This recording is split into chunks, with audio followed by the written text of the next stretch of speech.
This is specially dedicated to my son, who taught me how to use the computer 20 years ago.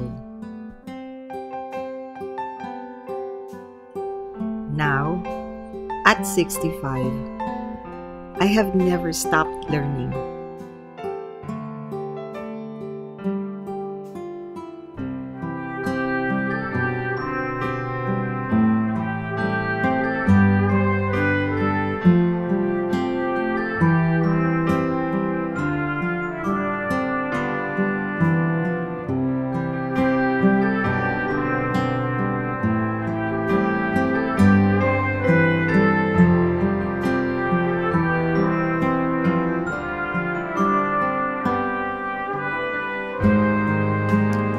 You see, spending Christmas holidays with you are great, but there's so much more I want to share.